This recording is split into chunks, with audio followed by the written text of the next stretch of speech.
Hi, I'm Sean, I'm Rhonda. and we want to talk with you today about how to present better when you have an issue you need to share with your spouse. There's a lot to be said about how to present well, but let's say that you're actually in the middle of your discussion. Here's some things to kind of keep in mind. First of all, you want to be emotionally present and stay connected. So put out a lot of effort to get a feel for where's my spouse in this conversation. This might go without saying, but you want to be friendly. You want to come across in a way that's inviting to your spouse to be able to hear the issue you're presenting.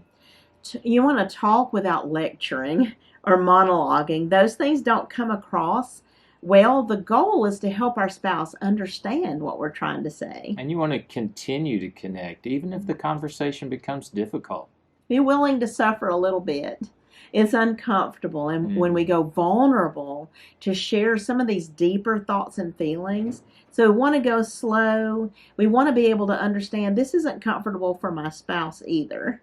And you want to be self aware. You want to know what things open and close you. When you feel like you're shutting down, you need to make your spouse aware of that. We want to be careful to not use you statements, which have a blaming feeling, but use I statements like, I need you to do this for me, or would you please do this for me? And being able to present clearly what change we're wanting from our spouse so that it's not vague and they're wondering what change you're wanting. So remember too, we're not telling our spouse what they think or feel, what they want, what they wish. We're only revealing ourselves. And we, And we want to yeah, be careful to come across in such a way that, hey, I'm exposing me. I'm not saying anything about you or your intentions.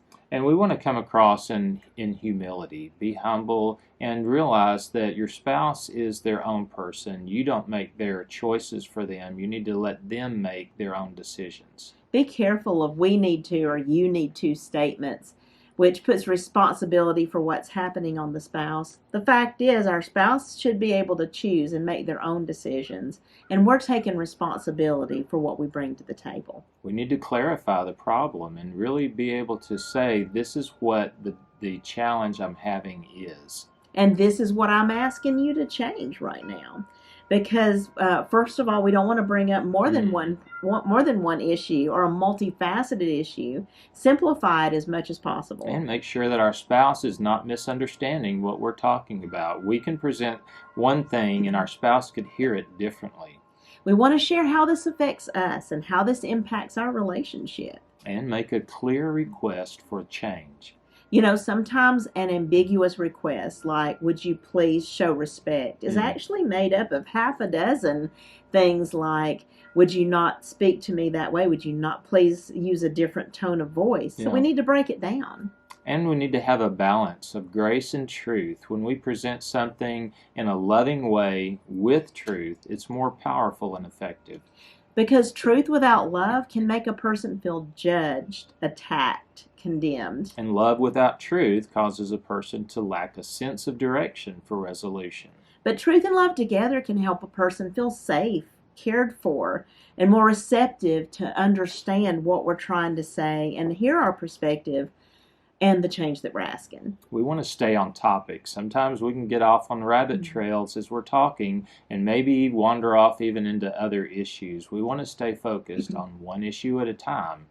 And this can happen so easily. So be prepared for it. You might need to say, wow, that's a really important topic too. Mhm. Can we finish this discussion first and then come back to that? And we need to be prepared for our spouse to become defensive or to even change the topic and know how to respond to that. You want to connect with those feelings. If they're feeling defensive, you may have used some you statements. So you might need to connect and say, hey, remember, I'm exposing myself.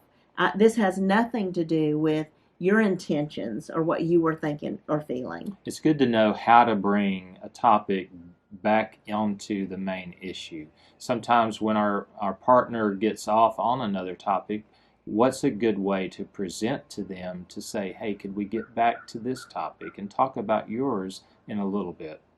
So if our spouse, though, is having difficulties with seeing our faults and they just can't hear, we might need to address that briefly. We might need to say, I see that I also contributed to this, but can we deal with this first? Or you may have to deal with what your spouse is saying and then come back to it. You know, defensiveness is something that we have to watch out for, and derailing the topic and being able to say, let's stay focused on this issue at this time, and then we'll deal with the other in a moment. You know, but if that happens too much, you may need to lay your topic down because the defensiveness and the derailing of conversations might be an underlying issue that's kind of preventing you from going there. And being able to ask your partner, how did I come across when I presented that? Could I have said that better? What kind of changes would you like me to present next time? If we're open and approachable, that helps our spouse be able to let us know, because we need this to go both ways, when we're doing something that makes it difficult for our spouse to be a listener and to engage with us over this issue. So think about these things. There's a lot of things we presented here. What changes can you make to present issues better to your spouse?